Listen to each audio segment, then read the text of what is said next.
Hey guys, welcome back to the show. This is a really special guest.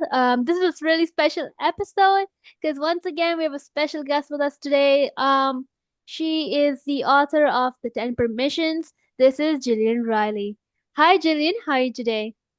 Hey, Anika, I'm great. Thanks. I'm so happy to be here with you. Yeah, it's my pleasure to have you on. So please introduce yourself and maybe tell us a little bit about your book. Yeah, as you said, it's called The 10 Permissions. It's out on the 16th of September. And you know what, Anika, it's kind of like everything I've learned, of course, across a lifetime of helping people navigate change.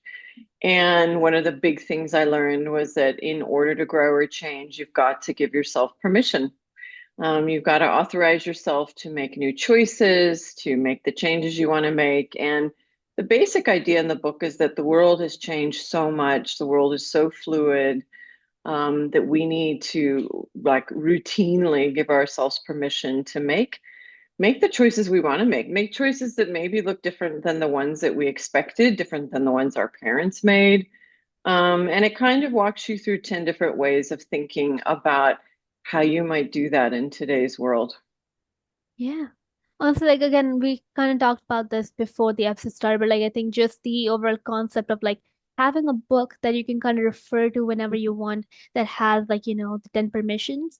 Because none of us Mm, really know the 10 like we may absorb it, like, we might hear people telling us, oh, these are the 10 permissions or these are things, but they don't call it 10 permissions. They just kind of mhm. rattle it around, right? But having a book with all this information that all of us can refer to, or even just have it be like a reference guide to what rather not what you should not do, but rather what you could do with the extra support from the book or resources that you're being provided with. Yeah, totally. I mean, I call it a playbook. It's meant to be, as you say, practical, actionable. It's not a heavy read. Like, I know people don't read right now, especially lots of young people have other stuff going on, but it's a kind of book that you can pick up and put down. You could open it up to, a different permission and just read that, and it would possibly have some value for you. So it's really not meant to be a sit down necessarily and read it cover to cover. I've also developed an AI assistant to go with it. So if you read it or if you buy it and then you want to, ask questions or just talk more about the ideas that were in the book in your own context, in your own time, that's going to be available too for people to just dig a little bit deeper into some of how they might apply this in their own life. Yeah, that sounds awesome. I think like, with AI being integrated into our lives, I feel like when you use it to that extent, it's often Mm, useful in that sense. Like, we are always like, even I have always had that aversion to AI, but now it's like, well, if it's help, like use it in moderation, but also you could use it like a chatbot, right? You aren't able exactly. to answer every single email that comes your way asking for questions. With a chatbot, you can get all your answers timely within like minutes or seconds, depending on the time of day. And the AI basically has the information feed into it so that it's essentially still doing what you would do if you were able to answer each and every question and email. Yeah, you got it. I mean, I think that, like you, I have been cautious and intentional about my use of AI, but I also want to appreciate and leverage its possibility. I don't think there's any point in fighting it. So how do we use it in a way that genuinely adds value? And as you've just really nicely put, like, I can't be there for everybody who's sitting reading the book, but what I can do is try and create something where you can ask questions that are relevant to you and your life, and it has the content at its fingertips. It can try to, sort of reflect back to you some things that you might think about. I'm really seeing it more as like a mirror and like a conversational partner as opposed to a full-blown coach per se. Like, I don't necessarily wanted to offer you big life advice, but I definitely think it can, kind of pose questions back to you. Say, hey, look at this page or think about that. So, yeah, I think, people can't afford coaches. People are often, I've worked in this world of change and personal change for a long time, and people can't afford it. They're embarrassed. They don't have the time. There's so many reasons why people don't dig deeper into some of the things that are on their minds. So I'm hoping this might remove some of those barriers. Yeah, for sure. And I think the thing that you just said about leveraging what you have, especially like again, as I Mm, said earlier, right? If AI is not really going anywhere, right? And I think it's better to kind of shake hands on it now than like wait until like either it's gone in the sense of like it's now gone and evolved into something bigger, or gone and turned into something that's smaller but also still serving the same purpose in a different way. Because with the yeah. world changing so much, right? There's so much that's could go wrong or could go right, really. Totally. And so the theme of the book is that we've got to learn to be more adaptive. We've got to sort of drive our own growth and adaptation. Like, you know, probably more my generation than yours was among the last to really be in that 20th century mindset where change was, periodic and you avoided it and you really tried to kind of keep your life at the same for as long as you could. And now it's like, I think we need to really flip that script and say, change is happening all around us. How do we become more change ready? How do we not just manage it when it happens to us, but make it happen in our own lives? So, for me, I'm not a techie person. My initial response to AI was like, oh gosh. And then I gave myself permission to play around, to experiment, to just I always say that permission is action. It's trying something, it's doing something. It's not just an idea in your head, it's a movement through something that, maybe you're afraid of. So, that's a great example for me of just small steps through things that feel overwhelming. But once you get into them, you realize you actually have more agency than you thought you did. Yeah, and the thing that you just said, about permission being an action and that, we're afraid of change almost in this day and age where we know it's coming and we know we have to evolve and make those changes, but some of us just stuck in one place where we just kind of are like, okay, well, we are sure we're growing in age, but we still want to keep doing those like teenage things that we don't have necessarily have time for in the adult life. So how would you say that people should kind of embrace that change and uncertainty without being afraid of the consequences before they even happen? Yeah, I think, you just use the word consequences. So I always tell people to play around with things, try new things in very like low risk, low consequence ways. So don't immediately go for the thing that you're afraid might get you in trouble or, other people might find out about. So within your daily life, the way it exactly is right now, there's probably ways for you to start experimenting, to start trying something, whether that's online, whether that's a course, whether that's going to somewhere in your community, in your city and town where you could, learn something or connect up with people who are doing something different than you. I think it's important, I'm a huge fan of like micro experiments that start to kind of repattern your own perception of whether you're safe, whether something's allowed. Like all these little steps are just like, oh, it's okay. Oh, all right. It was a little weird. It was possibly uncomfortable, but I did it. I'm a huge fan of I did it moments, like little things that just feel like, okay, I wasn't sure how that was going to go, but I did it. And I think you need to be really like deliberate about working those things into your life. And those don't need to be huge. It's not like I did it. I traveled across the country on my own. It can be, I did it. I signed up for the thing that I was thinking about, but hesitating around. So, I think it's important to not stay in your head for too long. I think it's important to be active. I think it's important to be connected with other people. And so I would really sort of, look for those things as I try to create little micro experiments in my life.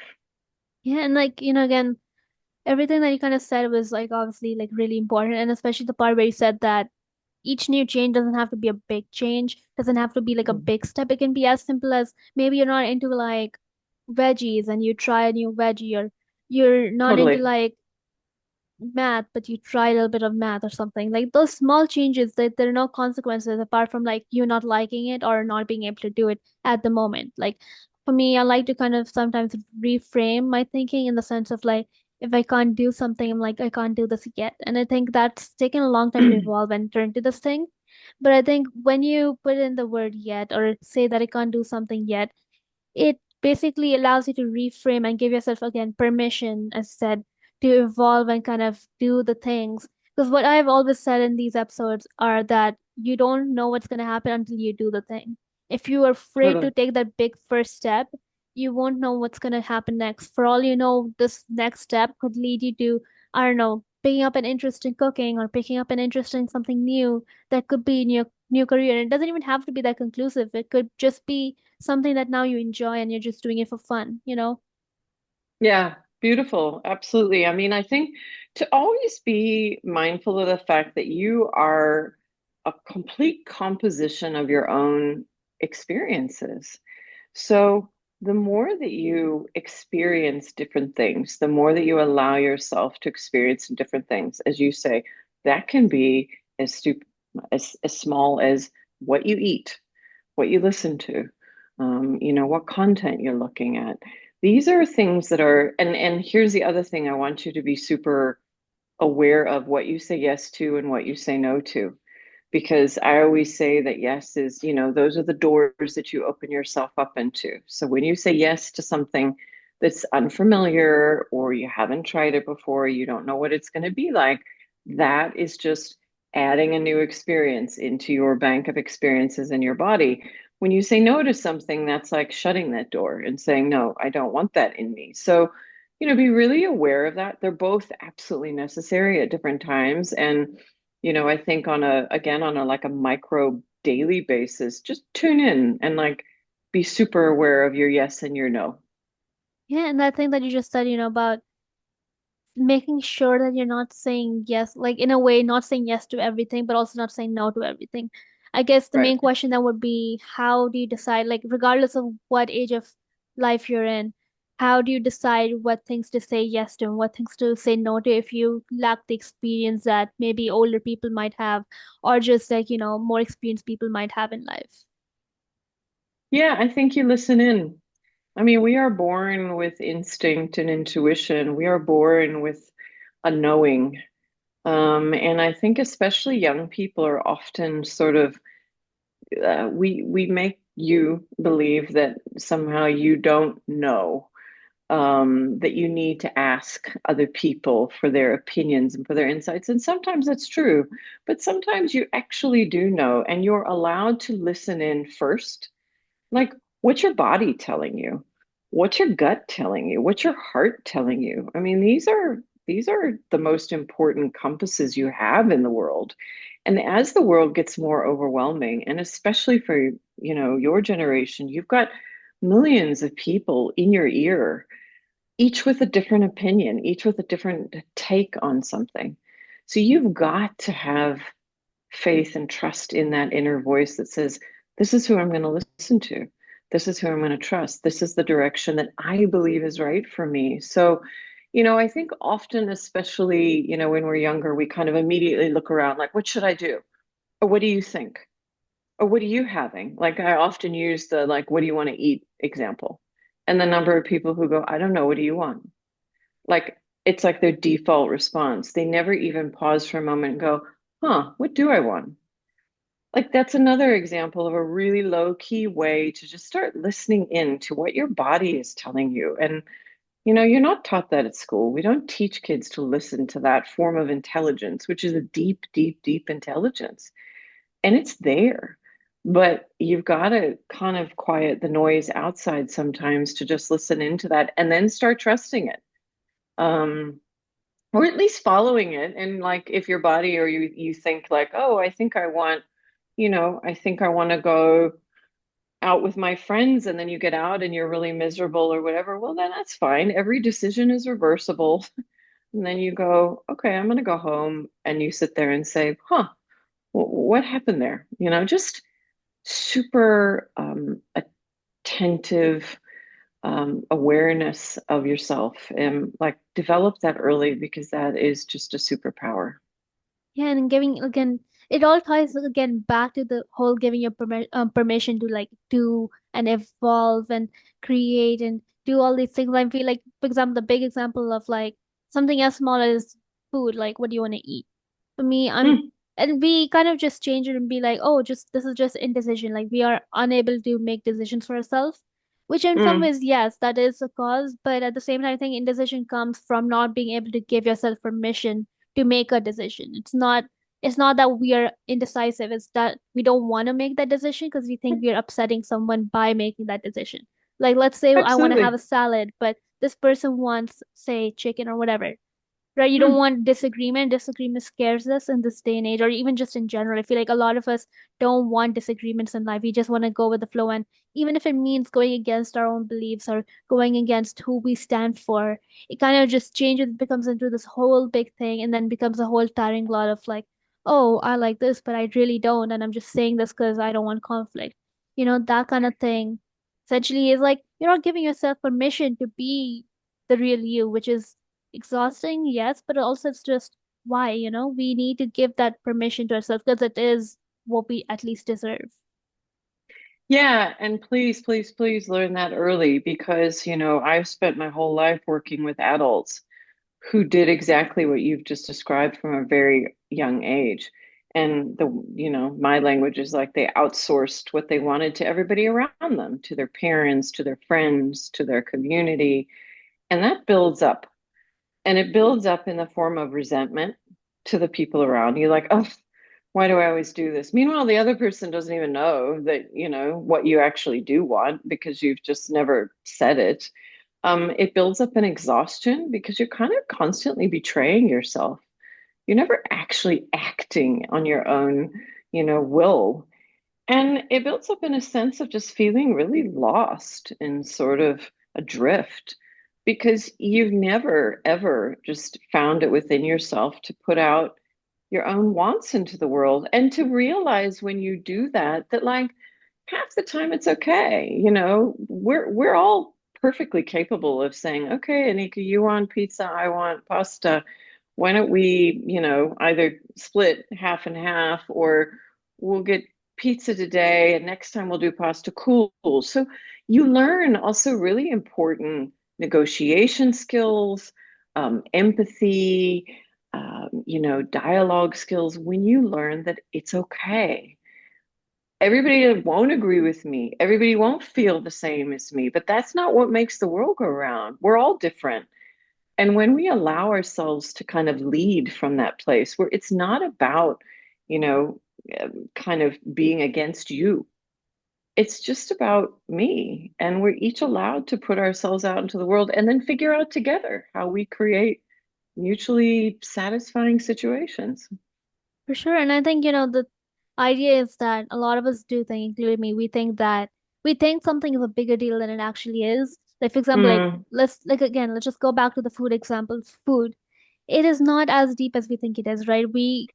Whether we eat pizza or whether we eat pasta, it's like the same. You're eating something, right? And yeah. you essentially, would you rather, I mean, evolve and let's mutually decide on pasta, even though you really don't. Like maybe you don't like it, or it's just not something you like, and you choose that versus eating something you actually will enjoy and have a good lunch or dinner with, right? You Yeah. don't want to like. I feel like over time, I've also learned this where constantly evolving to people's needs or external to get that external validation of yes, we're being included. This is what's happening. We again, as you said, don't give ourselves permission to choose the path we want to take because as you said again that we deserve that at the very most because with that permission that we get and with that idea of like yes, I'm acknowledging my gut feeling or my heart and doing that, then the heart will be like, yeah, okay, well, you're listening to me, so I'm going to keep working at it and helping you. Because sometimes then I feel like philosophically or scientifically speaking, when a body part is not used for too long, it stops working. And in this case, I don't know if that's going to happen to the heart or not, but it can. Like, it can weaken the heart's abilities to do its job of like, almost telling you what's right and what's wrong in a way, both your heart and your gut, Oh, I guess. oh, totally. I mean, the number of people who I work with who are 40 or 50 years old who literally cannot access a feeling. Like they shut it down a long time ago. And so they're relying completely on their heads. They, feel sort of hollow. I mean, that's the classic midlife crisis is just like what am I doing here? Because I, a long time ago, I bought into somebody else's idea of what good looked like. And now here I am. It definitely doesn't feel good, but I've never used any of the muscles, any of the body parts I need to actually now, this many years later, figure out what to do. So at that point, they're kind of stuck because they don't, as you've just described, like it's almost like they've shut down. And so to switch all that back on again in midlife when you've got all these responsibilities and you're afraid and this and that. So, I'm really clear in my book, like it does speak to young people and to say, the more you build these capabilities at an early age, the better off you are. You'll be a better friend. You'll be a better partner. You'll be a better like co-creator and colleague in a business. And the reality is you guys are going out into a world where you don't get to, even if you wanted to, sleepwalk into some sort of ready-made role where you just get to go press play, cool, now I'm an accountant. It's like that, probably better than I do, that that world is disappearing. And quite honestly, that's fine. If you think you can walk out into that world and not be able to name what you want, say it to other people, act on it, because you're going to be in a much more creative mode in your career, in your life, than, for instance, my generation was at a very young age. So, this is important for everything from your relationships to your own personal satisfaction to your career. And start early, start easy, and just build up that muscle over time. Yeah, the last thing definitely, like, that kind of stuck to me because it's like, oftentimes, again, as you said again, we no longer have those ready-made roles where you either have, it's no longer like, oh, if you have money, you're going to automatically be successful. You can buy your way into a role, or you can use Nope. that money to kind of evolve into a career. But now it's more so that you have the skills and the talent, and which I think is a good thing because now we have Mhm. more space for, I guess, this is just the real way of saying it, real talent. Because Yeah. there are a lot of people who do buy their way into it, and some of them are great, and some of them are capable of doing the thing they're assigned to. But had that person not bought their way into the role, or had they not paid their way up there, someone who has kind of started from ground up would get that place. And I think it helps people with, who are not maybe as well off to kind of grow from ground up and kind of be like, okay, well, I want to be a creative director. Let's see how we can get there without using connections and money, right? And I think with the industry, a lot of it is just connections, really. It doesn't even matter if you have money or not, because you eventually grow to the point where you do get the money through your work. Yeah. No, I agree with you. I think, a lot of people are super afraid and I get it. I've got two sons, 17 and 14, and I'm not under any illusion that they're entering into the world that I did, but I don't think that's a bad thing, as you've just described. I think it will reward different things. So it's not rewarding, oh, get your degree, put your head down, and then just kind of grind and stay in your lane. And that's sort of really like compliant mindset that frankly I was encouraged to adopt but didn't. It's going to reward people who are intentional about their skill building, people who are willing to learn and learn and learn. So the whole model of I go to school, I get my degree, and then I just coast, gone. Keep learning.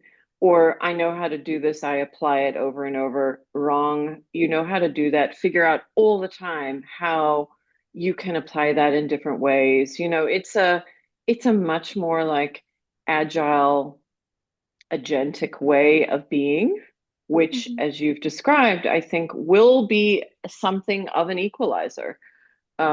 It will allow those people who are willing to put themselves out to actually potentially create and, gain access in a way that wasn't possible before. Definitely.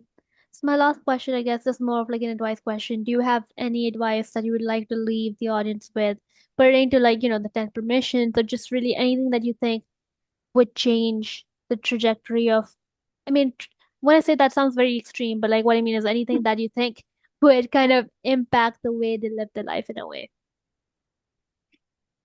Yeah, if you'll let me, I'm going to say two things. One is that I still think people have and young people are expected to have this, linear mindset. Like when you step back and look at what your way forward is going to look like, it's sort of still a straight line, or at least you still think that's what good looks like, and anything other than that is potentially scary. And I want to say, please let that go. Like your life is going to have twists and turns and ups and downs and curves. And that's a good thing because it's in all of those curves and turns that you learn and you grow and you actually experience some of the best things in your life. Like, I had this thing where I said, you can't put on a suit anymore and sleepwalk. Now, I think your generation already knows that and you don't intend to, you don't want to, but really then go and make your own alternatives to that vision and to see, yourself moving forward, building out different things. Like give yourself permission to not think you're going to be one thing or that you only get to dream or imagine yourself doing sort of one role or one job or one thing. It's like you get to be so many different things over the course of your life. So give yourself permission to yeah, just see your life stretching out and becoming something really beautiful that you can't see yet from where you're sitting, but it'll unfold in front of you.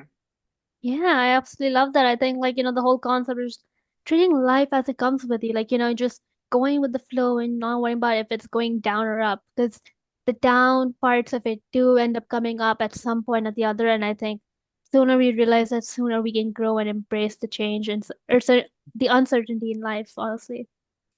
Hmm.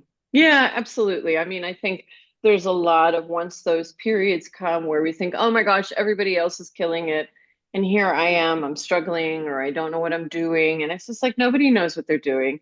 We're all figuring it out. We all have ups and downs. So when those moments come, they are challenging. They are going to make you dig a little bit deeper than maybe you have. Don't compound that with the, oh my gosh, I'm such a loser sort of layer on top of that. Just let it happen. Learn your way through it, find your way through it, and you'll come out the other side like stronger, wiser, more adaptive, and so much more ready to go and discover the next chapter. Yeah, 100%. Yeah, so thank you so much, Jillian, for coming on the show today. I had a great time talking to you. Thank you. I loved it. Thanks, Anika. Yeah, so everyone listening to this episode, be sure to check out Jillian's book, The 10 Permissions, coming out in September. I'll be linking her Instagram as well as the Amazon page, so feel free to check it out. And do check out the book. And if you like the conversation, please hit the like and share button and also rate the podcast. Thank you so much, everyone, and I'll see you all next week.